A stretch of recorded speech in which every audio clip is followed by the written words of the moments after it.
So basically, if you, the manufacturer of the vehicle recommends the pressure, because we have two types of pressure. On the tire itself, there's a maximum pressure written on the tire. That is like the maximum pressure the tire can handle is an air pocket. Doesn't mean that is operating pressure. So the operating pressure is given by the vehicle manufacturer, and where can we access this information?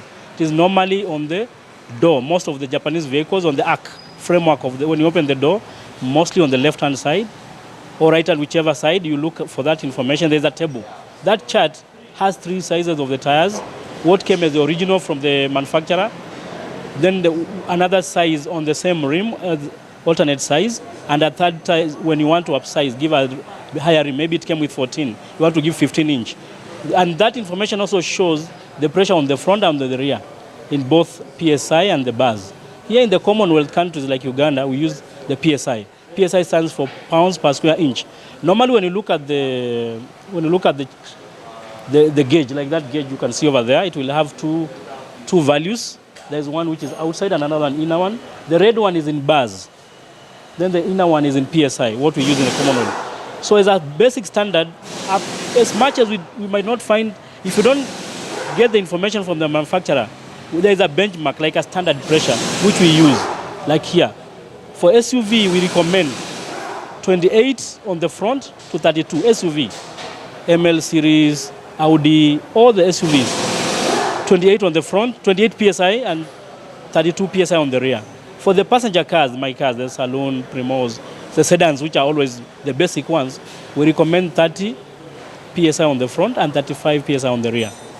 For the pickups, 4x4s, Prado, the pickups, if we recommend also 30-35. This is just somebody moving without carrying anything. If you are going to carry some supplies like NGO, we recommend 35 on the front and 40 on the rear. So when you go to the petrol station, the challenge might be maybe the calibration of the pressure gauge. Whether it's calibrated is neither here nor there. But if it's well calibrated, like ours are calibrated periodically, you can help yourself by getting, when you are inflating, you have to look at even if you are alone, you can pull the inflator to the tire, open the valve cap, access the valve, pump in the pressure, 30, 35, depending on the vehicle type, as we have already said. Then keep looking there so that you can always put the right pressure. Most of the vehicles now, they have the TPMS, the tire pressure monitoring system, which is inbuilt by the manufacturer. Even the basic cars now, Toyotas, they have. So that is also a guide. If you don't balance the pressures well, it will show you some icon with an exclamation mark, like a section of a tire, cut section, showing. That means that there is a puncture or one tire, the pressure is not balanced. So technology is also helping us to maintain the pressures.